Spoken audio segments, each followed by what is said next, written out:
এটা আমার যতটুকু ধারণা যে এটা আইনের শাসনটা পুরোপুরি বলবৎ হচ্ছে না।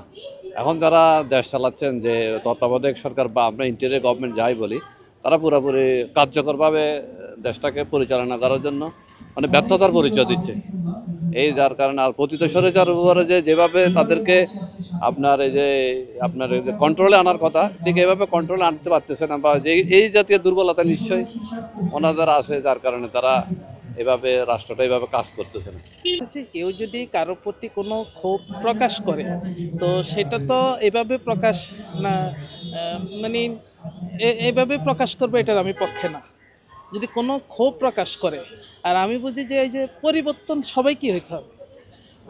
আমি আগে কতটুকু পরিবর্তন, এটা আমাকে, আমি যদি এই প্রশ্নটা করি, আরেকজনকে আমি এই প্রশ্ন করতে হবে না, আমি সেটা বলছি আপনাকে। আর যদি কেউ যদি কোনো সংঘাত দিয়ে যদি কেউ কোনো পরিবর্তন প্রকাশ করে, এটা অন্তত আমি একমত না।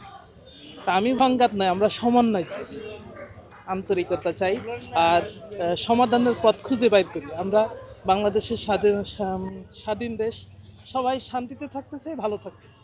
হলো যে ছাত্রদের উপর যে প্রতিষ্ঠা, তার বড় ধরনের একটা ক্ষোভ আছে, কারণ সে যে একটা রেজিম তৈরি করেছিল।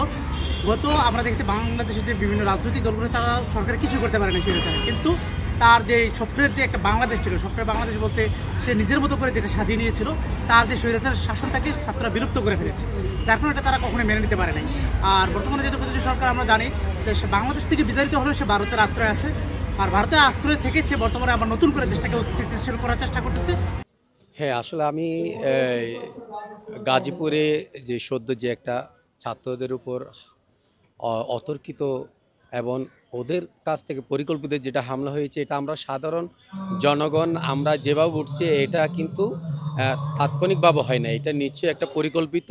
ওরা এই পরিকল্পনা করে এই জনছাত্রদের উপর হামলাটা চালিয়েছে, এবং এইটার জন্য আমরা সাধারণ মানুষ হিসেবে আমরা খুবই চিন্তিত। কারণ এই যে 24-এর যে চেতনা নিয়ে তারা অনেক রক্তের বিনিময়ে যে আমাদেরকে একটা মুক্ত বিহঙ্গে কথা বলার যে সুযোগটা দিয়েছে, এইটার পিছনে ওদেরকে যদি সরকারিভাবে এই ধরনের তাদেরকে প্রোটোকল যদি দেওয়া না হয়, তাহলে ভবিষ্যতে আমাদের এই ছাত্র জনতা এই যে যারা এত হাজার হাজার রক্তের বিনিময়ে যে আমরা নতুন বাংলাদেশ আমরা পেয়েছি, এটা কিন্তু আমরা হুমকির মুখে পড়ব। তাই আমরা সাধারণ জনগণ হিসাবে সরকারের প্রতি যারা অন্তর্বর্তীকালীন যে প্রশাসন আছে তাদের প্রতি বিনীত অনুরোধ করব, তাদেরকে ছাত্র জনতাকে ঊর্ধ্বে রেখে সব কিছু যাতে কর্মকাণ্ড যাতে তাদের সাথে সমন্বিত করে তাদেরকে সেভ করে তাদেরকে যদি প্রকটল দেওয়া হয়, এবং ভবিষ্যতে তারা আরও অনেক কাজ করতে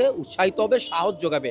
আদারওয়াইজ কিন্তু তাদের কোনো কারণে যদি তাদের মনটা, ছাত্র জনতার মনটা যদি ভেঙে যায়, তাহলে এই বাংলাদেশ চিরতর অন্ধকারে ডুবে যাবে। আমরা চাই কি দেশে শান্তি থাক, সবাই মিলেমিশে থাকুক। হ্যাঁ, এটাই ভালো, এটাই ঠিক না, লাইক করি না, শান্তিতে থাকতে। এখন আজকে কি চারিদিকে একটা ইয়ের মতো বৃদ্ধি পাগলের মধ্যে আছে মানুষ, এটা কেটে যেতে হবে। সবার মধ্যে একটা সাম্যবোধ, ভ্রাতৃত্ববোধ আসতে হবে।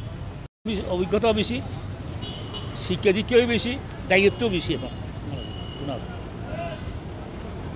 প্লেন একদম এক চোখে না, সবাই সন্ত্রাস যে হোক, এটাকে করতে হবে, প্রতিরোধ করতে হবে।